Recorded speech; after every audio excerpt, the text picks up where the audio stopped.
Baik, selamat datang di video pembelajaran Bapak di mata pelajaran informatika topik sistem komputer, di mana kita akan belajar tentang berbagai macam hal tentang komputer dasar.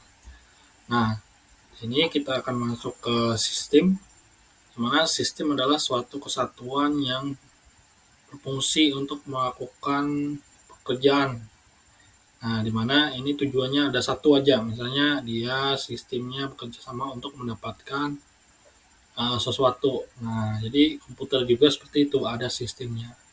Kemudian untuk komputer sendiri itu dia merupakan perangkat elektronik yang dimana dia akan menjalankan program yang dikendalikan oleh pengguna. Dimana komputer juga ini terdiri dari PC dan juga ada yang namanya laptop. Kemudian di sistem komputer sendiri ini terdiri dari beberapa aktivitas, di mana aktivitasnya sendiri ada yang namanya elemen-elemen perangkat keras dan juga elemen perangkat lunak. Oke, kita masuk ke bagian sistem komputer, di mana hardware sendiri adalah istilah yang mengacu pada semua komponen fisik, di mana komputernya dapat disentuh. Lalu ada yang namanya software. Software ini berguna untuk menjalankan sebuah program. Oke, kemudian ada yang terakhir, adanya brainware atau pengguna itu sendiri, di mana penggunanya ini dia bertindak sebagai pengendali dari sebuah sistem komputer.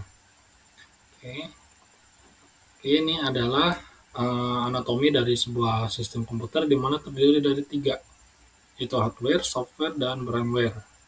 Nah, kita masuk di hardware-nya sendiri, itu dia ada terdiri dari perangkat output, perangkat input, media penyimpanan, dan pemrosesan. Kemudian dari software sendiri ada 2, yaitu sistem operasi dan program aplikasi. Dimana sistem operasi sendiri ada yang namanya Windows, Linux, dan macOS. Untuk program aplikasi sendiri ada yang namanya aplikasi perkantoran, database, pemrograman, dan desain grafis. Kemudian di brainware sendiri itu ada yang namanya analis sistem, programmer, operator, teknisi komputer, dan lain-lain yang mengendalikan sebuah komputer. Oke, di hardware sendiri itu ada beberapa komponen, di mana komponen perangkat kerasnya terdiri dari CPU, RAM, hardware, motherboard, monitor, keyboard, dan mouse, di mana mereka semua adalah komputer benda-benda fisik yang bisa disentuh. Bisa kita lihat di gambar berikut, ada yang namanya perangkat keras hardware. Di sini ada monitor, speaker, keyboard, CPU, dan juga mouse. Oke, di software sendiri itu terdiri dari 2 ya. Ada yang namanya sistem operasi, di mana sistem operasi tadi yang sudah saya jelaskan ada yang namanya macOS, Linux, dan juga Windows. Untuk perangkat lunaknya sendiri di bagian aplikasi itu ada namanya Microsoft Office, Google Chrome, ada Photoshop, Spotify, dan ada juga yang namanya aplikasi-aplikasi pendukung, misalnya Smadap, antivirus, dan juga berbagai macam aplikasi lain. Oke, bisa kita lihat di sini ada yang namanya email, ada di Facebook, Skype, dan berbagai macam aplikasi yang sering kita gunakan hari-hari. Ya, kita lanjut di brainware sendiri. Brainware sendiri bisa kita lihat di sekitar kita, itu biasanya mereka yang mengendalikan komputer, di mana komputer sendiri tidak bisa bekerja tanpa ada perintah. Nah, perintahnya ini dikendalikan oleh brainware atau bisa kita sebut dengan user.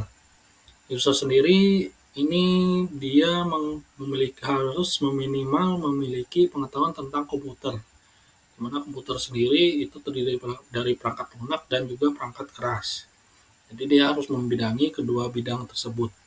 Di mana untuk brainware sendiri bisa kita lihat di lingkungan masyarakat itu, misalnya contohnya ini ada guru TIK, programmer, web programmer, peranata komputer, teknisi komputer, dan juga orang-orang yang terkait di bidang komputer sendiri, itu bisa kita sebut dengan brainware atau penggunanya.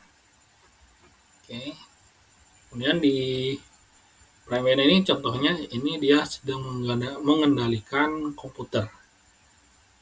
Kemudian Oke, sekian. Oke, dari semua pemaparan yang sudah Bapak sampaikan tentang sistem komputer sendiri, mana bisa kita ringkas lagi, itu tadi kita telah membahas tentang perangkat keras, perangkat lunak, di mana dari kedua kategori tersebut itu ada yang bisa disentuh dan juga ada yang tidak bisa disentuh. Kemudian untuk perangkat fisiknya sendiri itu bisa kita ganti. Kalau perangkat yang non fisik, misalnya software tadi, itu kita cukup perlu download dari internet saja untuk pengupdateannya. Dan juga untuk penggunanya sudah kita ketahui tadi, misalnya ada yang nama programmer, teknisi komputer, dan juga lutik atau pengguna yang lain. Itu bisa kita sebut dengan brainware.